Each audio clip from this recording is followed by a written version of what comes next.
Oke, ya. Ada yang perlu dikomentari atau sudah paham?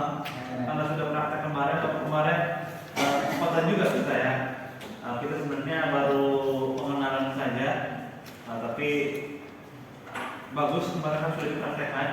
Sekarang lebih detailnya lagi bagaimana teori-teori tentang mediasi. Mediasi sudah pernah kita bahas pintas, gitu kan. Jadi mediasi ada dua kemungkinan tadi kan. Ada mediasi itu dilakukan di luar pengadilan, ada badannya tersendiri, namanya apa namanya? Ada namanya bani. Kalau dalam sengketa apa? Sengketa perdata yang apa? Konvensional, gitu kan? Dan sengketa perdata luar pengadilan, gitu kan? Yang konvensional itu dilakukan di bani. Sama juga penyelesaian sengketa perdata juga, tapi yang terkait dengan syariat. Termasuk kita nih dalam sengketa hukum ekonomi syariah. Bagaimana penyelesaiannya? Di mana penyelesaiannya? Penyelesaiannya di Basarnas. Masih ingat Basarnas apa kemarin? Syariah ya. Jangan sampai badan SAR ya. Jangan sampai badan penanggulangan bencana kemarin. Memang benar juga, gitu kan, ada juga singkatan Basarnas seperti itu. Akan tapi dalam hal ini kita membahas Basarnas yang terkait dengan arbitrasenya itu. Ya, mediasi dibagi dua. Mediasi yang dilakukan di pengadilan, terus mediasi di luar pengadilan. Kalau mediasi di pengadilan, biasanya sengketa perdata, gitu kan? Ya biasanya dalam hal perceraian biasanya seringkali, gitu kan? Seringkali dalam perceraian nanti dilakukan mediasi dulu. Cuma suaminya siapa nih? Suaminya Misbah ya. Suaminya Misbah, istrinya siapa Misbah? Istrinya Dedi sama Mama. Pertama kali dalam persidangan itu pasti dilakukan mediasi. Sebelum masuk persidangan pasti mediasi. Supaya apa intinya? Supaya tidak masuk ke tahap persidangan. Jadi kalau sudah selesai pada saat mediasi sudah selesai, supaya tidak jadi perceraian. Jadi berharap itu ya perceraian gitu. Dalam hal perdata itu upaya pertama kali yang dilakukan itu adalah untuk mendamaikan para pihak. Pengadilan dipanggil Misbahnya, dipanggil juga Dewinya. Ini kenapa ini Pak Misbah? Oh, karena Bu Dewi itu tidak memasak, tidak pernah ngurusin anaknya. Apalagi kalau disuruh membangkang, TikTokan mulu, ya biasa, gitu kan. Kalau salah satu pihak pasti menjelekkan pihak yang lain. Gitu. Terus ditanya juga, Bu Dewi benar apa yang disampaikan oleh Pak Misbah seperti itu? Tidak, gitu kan? Tidak. Sebaliknya, sebenarnya yang Pak Misbah itu jarang pulang, Bu.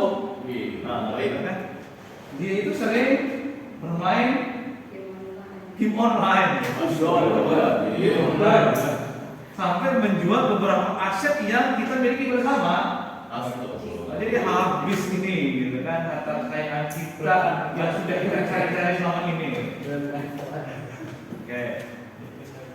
Terus, gitu kan, ya saling beradu argumen. Kata Misbahnya tidak, gitu kan, terus beradu argumentasi. Ya, dalam hal ini mediasi menjadi penengah. Mediator itu menjadi penengah supaya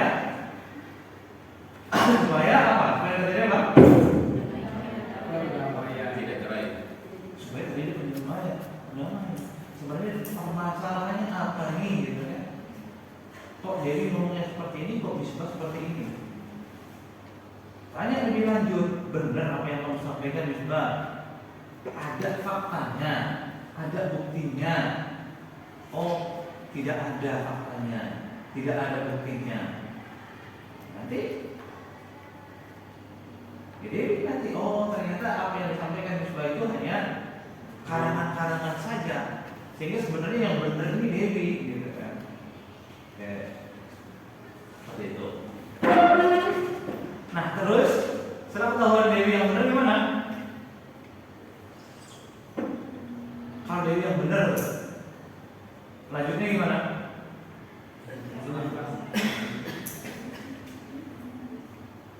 Kalau Dewi yang benar, lanjutnya gimana? Kalau Dewi ini yang benar ternyata, kan dalam penyelesaian sengketa itu, dalam mediasi ini, apa yang dikatakan oleh Misbah itu salah semua. Kata Dewinya, faktanya Dewi yang benar. Langkah berikutnya apa? Bukan lagi meminta maaf. Negosiasi. Tapi gugatannya dia siapa tuh? Yang menggugat? Yang mau menggugat siapa? Dewi atau Misbah? Misbah ya? Dewi Misbah deh. Saya perempuan. Iya tadi kita tentukan gitu ya. Yang pengen bercerai adalah Dewi. Berarti menggugat Dewi. Ya, yang menggugat adalah Dewi tadi ya. Terus gimana kalau sama Dewi yang benar ternyata? Misbah yang salah. Kasus. Nama berikutnya? Mediasi masalah yang lain. Dilanjutkan. Apa coba? Harus hormat di dalam mediasi itu kalau kita tarik-tarik ini membantah, ini ngomong gitu kan. Dan ternyata setelah ada pembuktian nih, kata Dewi ini Misbah itu benar nih, jadi online nih gitu kan. Ini faktanya, ini videonya gitu kan. Terus dia itu tidak pernah memberikan nafkah nih gitu kan. Tidak ada uang yang didapatkan gitu kan. Tidak ada transferan atau Misbahnya itu makanya transfer, tapi tidak ada bukti transferannya. Dewi yang benar. Terus Saya sebagai mediatornya, saya akan berusaha bagaimana si Misbah itu harus mengaku kesalahannya dan meminta maaf ke Dewi. Dan si Dewi sendiri, bagaimana dia memaafkan karena sudah ada pengakuan ini, sudah ada pengakuan, sudah minta maaf dan berusaha dan berjanji tentunya. Misbah ini harus berjanji tidak akan mengulangi lagi bila perlu dia. Misbah minta maaf, Dewi. Berarti ngomongnya apa? Istriku ya? Baik. Saya mohon maaf gitu kan. Saya nggak mau diceraikan oleh kamu gitu ya, oleh istriku gitu kan. Nggak mau. Tapi kata Dewinya mau kali? Enggak. Kalau seumpama tidak memaafkan, tidak terjadi titik temu dalam mediasi ini, apa yang dilakukan? Lanjut ke tahap berikutnya, gitu kan? Itu pembacaan. Tapi kalau sebaliknya, kalau ada kesepakatan, ya sudah, karena suamiku sudah meminta maaf, ya sudah saya maafkan. Kalau maafkan berarti damai, dibuat akte kesepakatan, perdamaian. Nanti selesai, tidak sampai pembacaan gugatan. Seperti itu. Jadi ada kemungkinan kalau gagal, itu tadi lanjut. Tapi kalau berhasil, maka tidak terjadi gugatan. Maka kembali lagi menyatu lagi di dalam kata rumah tangga, mereka di rumahnya. Ada pertanyaan? Ada komentar? Kan tadi kan sebelum adanya permintaan maaf, katanya kan si suaminya kan buat perjanjian secara sangat tertulis kalau misalnya tidak akan mengulangi lagi. Kalau misalkan suatu saat si suaminya ini mengulangi lagi, itu kayak kena tindak hukum pidananya nggak sih? Maksudnya bisa di selain bercerai gitu, selain dunia bercerai, kan pasti Dewi juga pas selain bercerai masuk ke Ada yang bisa bantu Pak jawab dulu? Kalau saya kembali kepada Dewi ini sendiri, kembali kepada Dewi dulu. Kalau misalnya ini bisa, ini kan senjata nih, senjata mau digunakan nggak senjata ini atau tidak? Seperti itu. Berarti berpengaruh ke hukum pidana. Berpengaruh, ya. Ada yang lain? Satu lagi? Yang berkomentar? Mungkin Pak Dewi? Kan enak supaya ngomong semua di lain jalannya dosen kan. Ya, jadi kalau semua mengingkari apa yang sudah dijanjikan dari tertulis yang sudah disepakati, tapi ingkar. Tergantung nanti di dalam kesepakatan ini tertulisnya apa. Kalau semua ada klausul, ada kata-kata kalau seumpama misbah itu mengingkari, maka proses perceraian akan dilanjutkan. Bisa saja. Tergantung kata-kata yang terdapat di dalam perjanjian itu. Berarti kalau mengingkari bisa saja dilanjutkan perceraiannya. Atau berdasarkan kesepakatan yang sudah dibuat dalam perjanjian itu, kalau misbah mengingkari perjanjian itu, nanti misbah 1 bulannya harus membayar 1 juta untuk nafkah, untuk tambahan nafkah pada istri dan anaknya semua, atau hal-hal yang lain yang tertulis di dalam kesepakatan itu. Makanya yang namanya kesepakatan itu ditulis sejelas mungkin, segamblang mungkin, sehingga kalau ada pihak yang apa?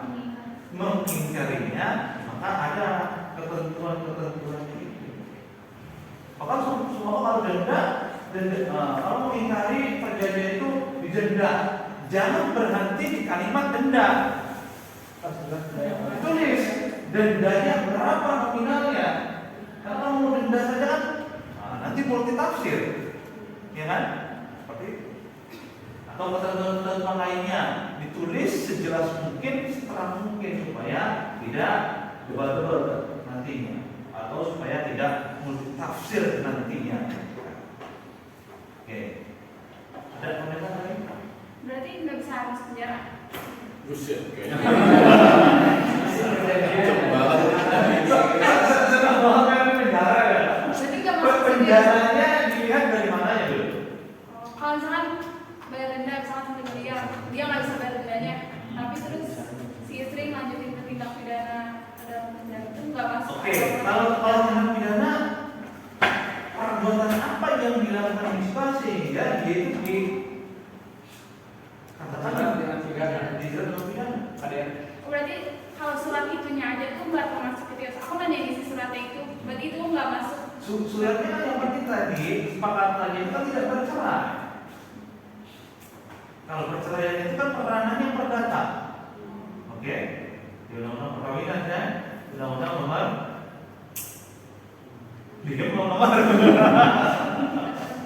Undang-undang nomor 1 tahun 1974. Kemudian untuk undang-undang nomor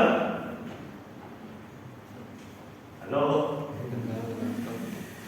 16 tahun 2009. Wah, lupa lagi kan. Jadi gitu kan. Oke. Jadi di dalam aturan itu terdapat hanya perdata. Hal apa yang memungkinkan bisa dikatakan bisa pidana. Oke. Yang lain apa tadi? Misbah? Nah, nanti siap-siap menjawab nanti ya. Biar Kalau seandainya nih, jadi kita udah masuk mediasi. Nah, mediasi kan dua-duanya harus datang. Salah satunya nggak ada. Oke. Waktu mediasi, itu gimana? Dalam proses mediasi tidak datang. Ya, sebenarnya mediasi itu sebenarnya langkah berikutnya sih. Langkah awalnya itu kan sebenarnya kan komunikasi antara suami dan istri, antara misbah dengan Dewi. Tapi karena tidak menemukan kata sepakat, sehingga menggunakan pihak ketiga supaya terjadi kesepakatan. Jadi mungkin saja kalau hanya berdua antara Dewi dan Misbah untuk bertemu saja susah, apalagi sampai komunikasi kan? Iya. Nah, ya buru-buru kesepakatan. Orang ketemu saja susah, gitu kan? Mau janjian gagal lagi karena Dewi sudah kan tadi. Dewi sudah kan nggak mau yang ketemu, gitu kan? Oke. Nah, jadi pihak ketiga itu tadi. Pihak ketiga seumpama salah satunya tidak hadir, atau kalau dua-duanya tidak hadir gimana? Nggak jadi. Kalau dua-duanya tidak hadir, Schedule. nggak, ya dia tidak jadi, gitu kan? Nggak konsisten nih katanya pengen berdamai, pengen bermediasi, tapi kok dua-duanya tidak ada itikat baik untuk melakukan penyelesaian secara mediasi itu. Di Medan dari Padang. Kayaknya mau Oke, nah, oke. Terus berikutnya, ya, jadi tidak jadi gitu kan? Tidak jadi. Nah kalau sekarang salah satunya itu yang menggugat atau yang tergugat, yang tidak hadir. Tergugat. Berarti misbahnya ya? Iya. Nah, misbahnya tidak hadir. Di misbahnya hadir 3 kali dipanggil. 1 kali, 2 kali, nah, baru 3 kali. 3 kali kalau tidak ada itikat baik misbah itu, ya kita langsung ke proses berikutnya. Jadi pemetaan gugatan. Seperti itu. Apa? Tapi nggak hadir juga. Nggak ada lancar. iya. Lanjut. Kalau ada berarti langsung terus lanjut. Terus lanjut. Tapi kalau nggak kayak Iya, jadi kan upaya dulu perdamaian. Tapi kalau perdamaian didamaikan itu tidak mau, ya tidak bisa dipaksa juga. Seperti itu. Jadi lanjut kita tanpa gugatan. tadi kan yang digugat. Nah, kalau saling 3 kali nggak ada yang digugat, yang menggugat. Ya kan ya, berarti ya. Ya yang ada gugatan itu bisa gugur nanti gitu kan. Tapi yang nggak tentu pembelanya. Maksudnya pengacaranya. Kuasa Oke, hukum. sama. Kalau dalam mediasi kita lihat di media kan, tapi orangnya itu yang bersangkutan harus hadir di videonya. Nggak boleh diwakili dari Tidak boleh pertama itu benar dalam mediasi. Tapi kadang-kadang kan untuk wakilnya itu tidak. Jadi harus yang bersangkutan dulu. Baru nanti kalau prosesnya itu bisa diwakili. Kalau untuk perdamaian, untuk mediasi, masa yang punya permasalahan siapa gitu kan? Yang diajak untuk damai siapa gitu? Ya nggak? Suami istri yang punya masalah nih, yang damai kan nanti pengacaranya. Masalahnya gimana gitu kan? Cara emosional aja nggak nyambung nanti gitu kan? Kalau diambil dari teori, dari mediator itu yang mengambil keputusan adalah di antara kedua belah pihak. Itu yang mengambil keputusannya ya dua belah pihak itu yang nggak masalah di keputusan ada di pengacaranya. Ya itu aja dari prinsip teorinya tadi. Iya, gitu kan? Apalagi mediator saja tidak berhak memberikan keputusan dan membuat keputusan itu di antara kedua belah pihak itu yang bersengketa. Iya. Yang namanya mediasi itu kan mencari kata sepakat tadi kan antara suami dan istri. Suaminya diwakilkan oleh pengacaranya, kemudian diwakilkan pengacaranya. Ini apa masalahnya? Masalahnya perceraian kenapa? Nanti kan seperti itu nanti. Padahal kita itu kan untuk mencari jalan tengah dan perdamaian. Oke, komentar yang lain. Jadi kalau gitu gugatan itu bisa batal. Kalau ya, Kalau yang penggugat. yang istrinya. Nah, Kalau yang istrinya tidak hadir, niat atau tidak? Iya kan? Dia kan yang ingin, tapi dia yang tidak datang. Hanya nggak mau cerai Ustaz. Nah, seperti itu. Jadi seperti itu. Jadi orang yang ingin tapi dia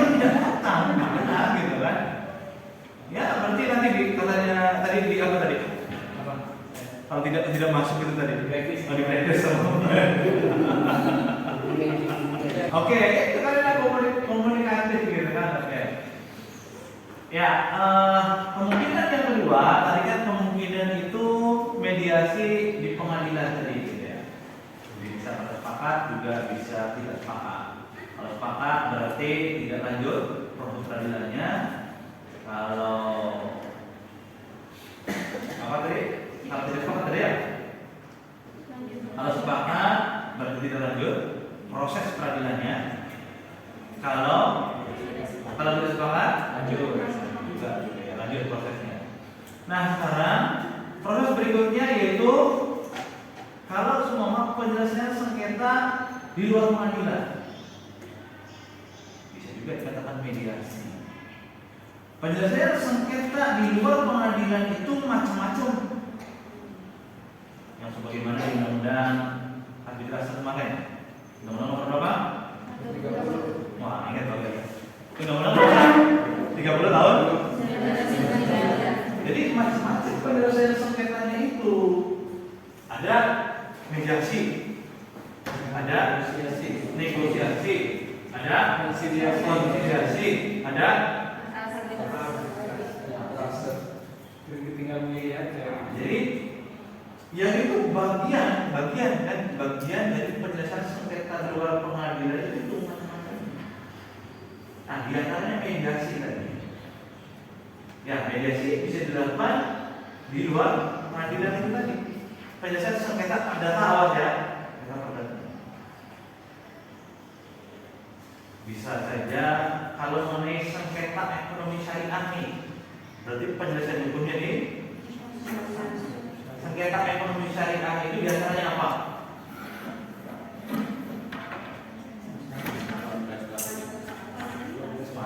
Ekonomi syariah di Basarnas. Oh, tidak kan dengan dibagi. Sengketa hukum ekonomi syariah penyelesaiannya di Basarnas. Lebih dikonkretkan masalahnya tentang apa? Tentang itu tentang syariah benar, tapi dikonkretkan masalahnya apa? Apa? Sorry? Perubahan. Perubahan.